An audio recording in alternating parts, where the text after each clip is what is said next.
El fútbol, el deporte más popular del planeta, el que une a familias frente a una pantalla, que llena estadios de miles de personas, el que detiene guerras y a veces las provoca. Un juego de 90 minutos que puede hacer llorar de alegría a millones de personas simultáneamente, que puede convertir a un hombre desconocido en un héroe nacional de la noche a la mañana, que mueve más dinero que el PIB de muchos de los países del mundo. Pero hoy no vamos a hablar de goles, no vamos a hablar de copas del mundo, ni de jugadas históricas, ni de récords.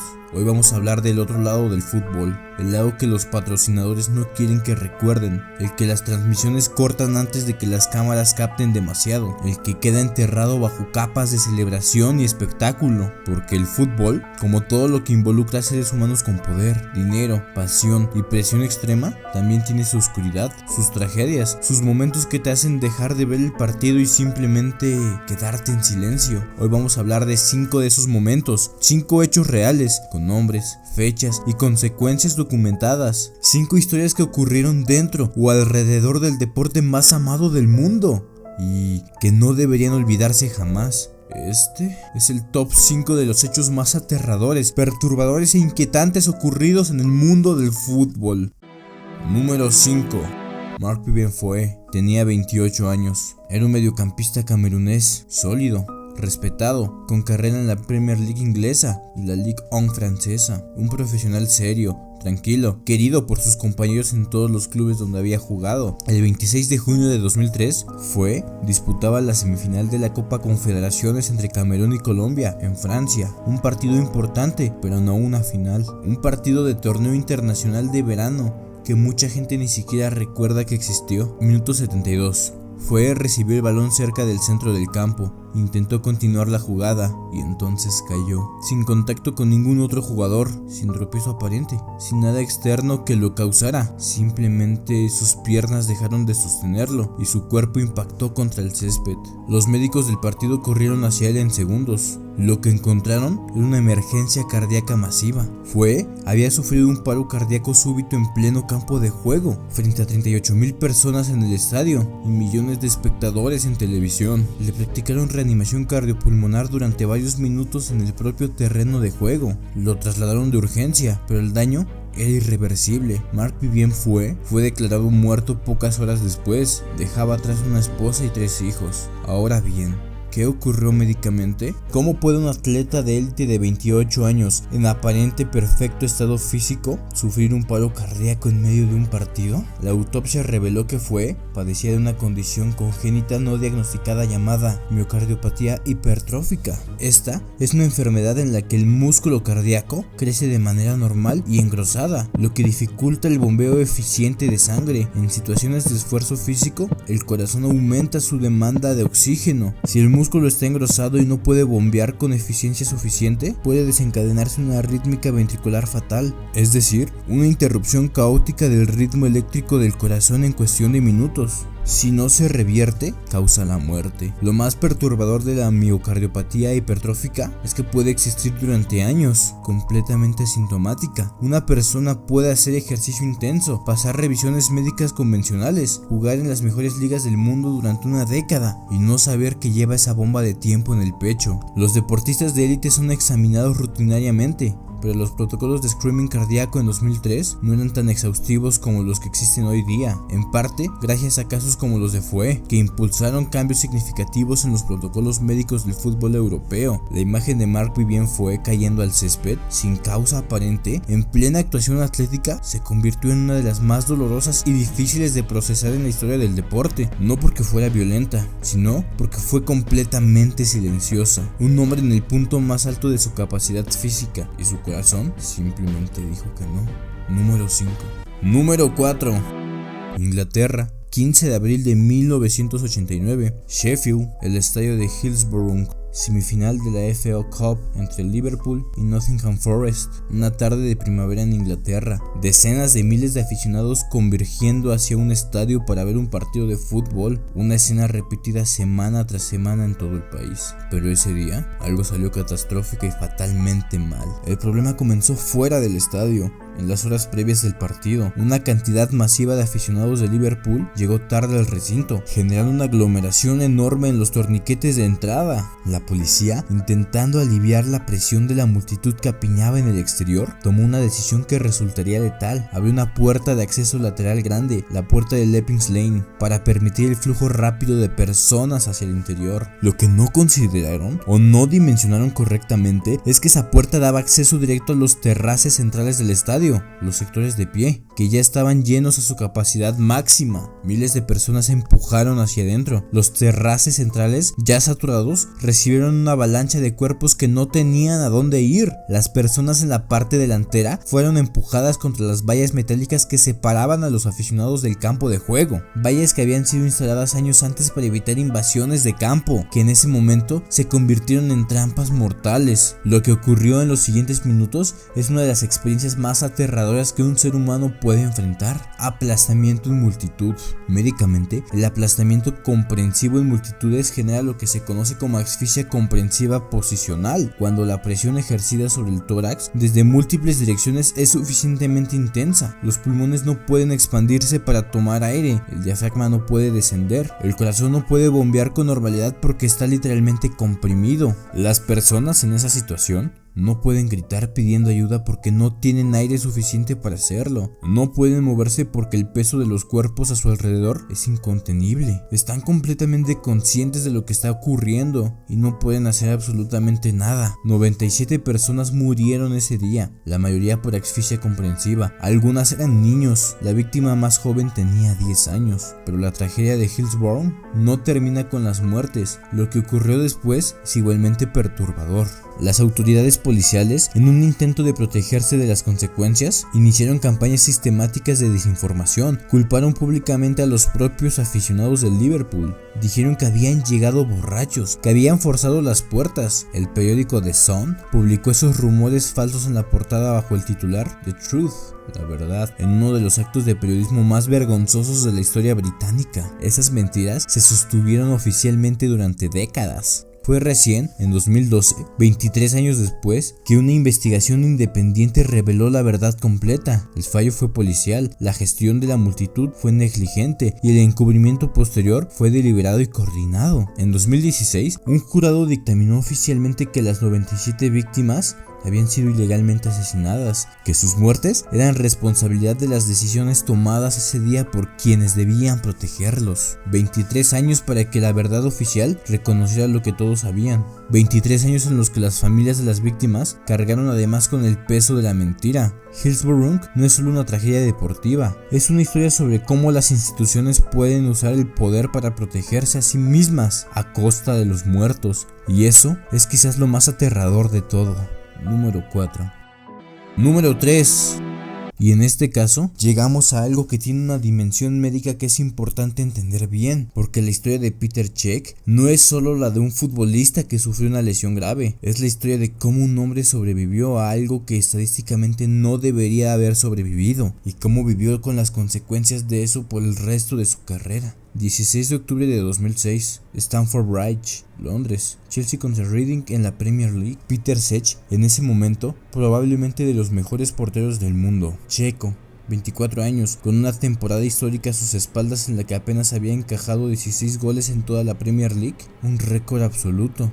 En el minuto 15 del partido, el delantero del Reading, Stephen Hunt, se lanzó hacia el balón que Cech salía a despejar. El impacto fue rodilla contra cráneo, directo, sin amortiguación. Cech cayó al suelo y comenzó a convulsionar. Aquí es importante entender qué ocurre médicamente en ese momento, porque la convulsión postraumática que sufrió Cech no es simplemente un temblor o un espasmo, es una respuesta neurológica de emergencia del cerebro ante un daño súbito y severo. Cuando el cráneo recibe un impacto de alta energía, el cerebro, que flota en líquido cefalorraquídeo dentro de la cavidad craneal, sufre lo que se llama aceleración-desaceleración. El cerebro literalmente choca contra el interior del cráneo. Esto puede generar desde una conmoción simple hasta lo que Cech sufrió: la fractura de cráneo deprimida en una región temporal derecha. Una fractura deprimida significa que el hueso del cráneo no solo se quiebra, sino que fragmentos óseos se desplazan hacia adentro, hacia el cerebro. Esto puede causar hemorragia epidural o subdural, es decir, sangrado entre el cráneo y el cerebro, o entre las membranas que envuelven al cerebro. La presión que genera ese sangrado sobre el tejido cerebral puede causar daños permanentes o la muerte en cuestión de minutos. La convulsión que Sech presentó es lo que los neurólogos llaman crisis epiléptica postraumática aguda. El cerebro, dañado y bajo presión, dispara señales eléctricas descontroladas. El cuerpo responde con los movimientos convulsivos característicos que los espectadores vieron en el campo ese día. Lo que salvó la vida de Peter Sech fueron dos factores. El primero, el médico del Chelsea que estaba en el campo reconoció inmediatamente la gravedad de la situación y no permitió que lo movieran de forma inadecuada, evitando daño adicional. Segundo, fue trasladado de urgencia al hospital donde fue intervenido quirúrgicamente para aliviar la presión sobre el cerebro. La cirugía fue exitosa, pero las consecuencias fueron permanentes. Sech nunca volvió a jugar sin protección craneal desde ese partido hasta el último de su carrera profesional. Usó el casco de protección que se convirtió en su imagen característica. No era un casco decorativo, era una necesidad médica, porque una segunda fractura en la misma zona, con el hueso ya debilitado y cicatrizado, podría haber resultado letal. Continuó siendo uno de los mejores porteros del mundo durante más de una década después de ese incidente. Ganó más títulos, rompió más récords, pero cada vez que lo veían con ese casco en la cabeza, era un recordatorio silencioso de lo que le había ocurrido en octubre de 2006, de que en un partido ordinario de domingo, sin más drama aparente que cualquier otro partido de la temporada, un hombre había estado a minutos de morir en el césped. Número 3. Número 2. Brasil. Asociación Chapecoense de Fútbol, el club de una ciudad pequeña al sur de Brasil, Chapecó, de apenas 200,000 habitantes, un club que no tenía historia de grandes glorias internacionales, un club de gente trabajadora, de ciudad modesta, de presupuesto limitado, pero en 2016 Chapecoense había logrado algo extraordinario, clasificar a la final de la Copa Sudamericana, el segundo torneo de clubes más importante de América del Sur. Iban a enfrentar al Atlético Nacional de Medellín, en lo que sería el partido más importante de la historia del club. El equipo completo abordó un vuelo charter desde Bolivia hasta Medellín. El avión era un Avro RJ-85, operado por la aerolínea boliviana La Mía. A bordo iban 77 personas, jugadores, cuerpo técnico, periodistas, directivos. En las horas de vuelo nocturno sobre las montañas colombianas, algo comenzó a salir mal. El avión se quedó sin combustible, no por un accidente impredecible, no por falla técnica súbita, sino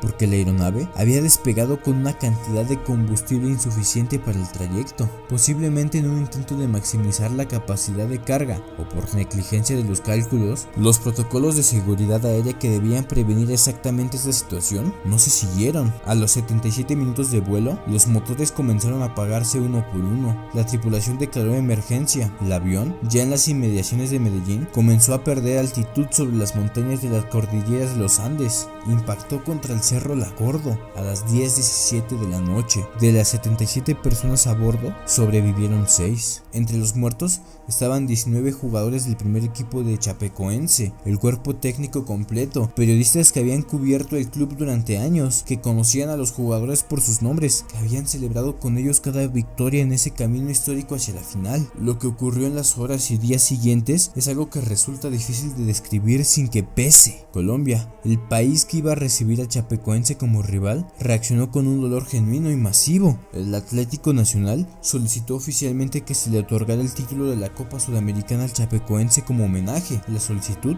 fue concedida. El Chapeco, una ciudad de 200,000 personas, decenas de miles salieron a las calles en silencio, sin gritos, sin pancartas, solo silencio y lágrimas. Porque para esa ciudad, Chapecoense no solo era un equipo de fútbol, era la identidad colectiva de toda una comunidad. Los jugadores eran sus vecinos, sus amigos, las personas que reconocían en el supermercado y en la iglesia, y habían despegado para jugar la final más importante de su historia, y no habían vuelto. El club tuvo que reconstruirse desde cero. Jugadores de otras categorías, préstamos de otros clubes, donaciones de equipos de todo el mundo. La historia de la reconstrucción de Chapecoense es, en sí misma, una historia extraordinaria de resistencia humana. Pero la imagen de ese avión en las montañas colombianas, de esas 71 personas que habían subido llenas de ilusión y no bajaron, es una que no abandona a quienes la conocen. El fútbol puede ser el escenario de los sueños más grandes y a veces también de las pérdidas más devastadoras. Número 2. Número 1. Este es el más perturbador de todos, no porque sea el más trágico en términos de número de víctimas, sino porque revela algo sobre la intersección entre el fútbol, el dinero, el poder criminal y la vida humana que resulta absolutamente imposible de normalizar. Colombia, 1994. Para entender lo que ocurrió, necesitan entender el contexto, y el contexto es fundamental. Colombia en los años 90 era un país partido en dos realidades simultáneas. Por un lado, una nación vibrante, con una cultura rica, con personas extraordinarias que construían sus vidas con dignidad en medio de circunstancias brutales. Por otro, un país donde los cárteles del narcotráfico tenían poder económico y una capacidad de violencia que rivalizaba con el propio Estado. El fútbol colombiano de esa época era profundamente permeado por el dinero del narcotráfico. Los cárteles intervenían en clubes, usaban los equipos para lavar dinero y apostaban en cantidades que hoy resultan difíciles de imaginar en los resultados de los partidos. Cuando Colombia clasificó para el Mundial de Estados Unidos 1994, las expectativas eran desproporcionadas. El equipo tenía jugadores extraordinarios: René Higuita, Carlos Valderrama, Faustino Asprilla, Freddy Rincón. Pelé los había señalado como posibles campeones del mundo.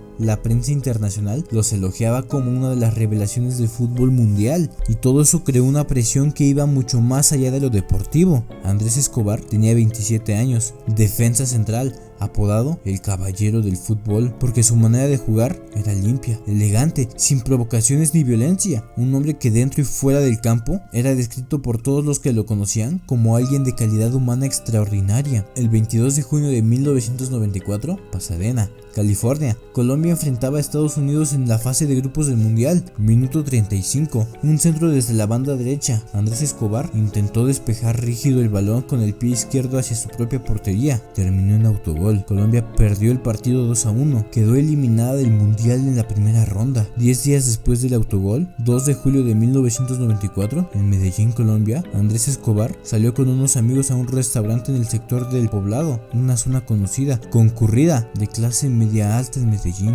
En el estacionamiento del lugar, un hombre se acercó a él, hubo un intercambio de palabras y entonces le disparó 12 veces. Según testimonios, el asesino gritó ¡Gol! Después de cada disparo. Andrés Escobar murió pocas horas después en el hospital. El hombre condenado por un crimen fue Humberto Muñoz Castro, guardaespaldas de los hermanos Gallón, personas vinculadas al mundo del narcotráfico que presuntamente habían apostado grandes sumas de dinero en contra de Colombia en el Mundial. El autogol les había costado dinero y consideraban que alguien tenía que pagar eso. Muñoz Castro fue condenado a 43 años de prisión, fue liberado en 2005, 11 años después del crimen, por buena conducta. 11 años por la vida de Andrés Escobar. Lo que hace este caso el más perturbador de esta lista no es solo la brutalidad del crimen, es lo que representa la materialización absoluta de lo que ocurre cuando el fútbol deja de ser un deporte y se convierte en una herramienta del crimen.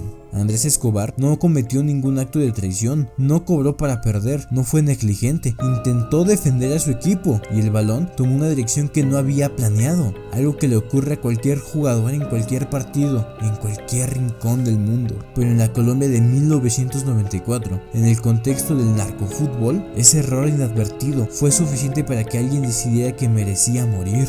El funeral de Andrés Escobar reunió a más de 100,000 personas en las calles de Medellín, la ciudad que lo vio crecer, que lo había celebrado como símbolo de lo mejor que Colombia podía ofrecer al mundo. Lo despedía en silencio. Tenía 27 años y en Colombia su imagen sigue apareciendo en murales, en camisetas, en las paredes de los estadios donde el fútbol se juega con la alegría y la pasión que él representaba, como un recordatorio de que algunos precios son demasiado altos, de que ningún gol, ningún resultado, ninguna apuesta vale lo que vale una vida humana. Aunque en ese tiempo y lugar alguien pensó que sí. Número 1.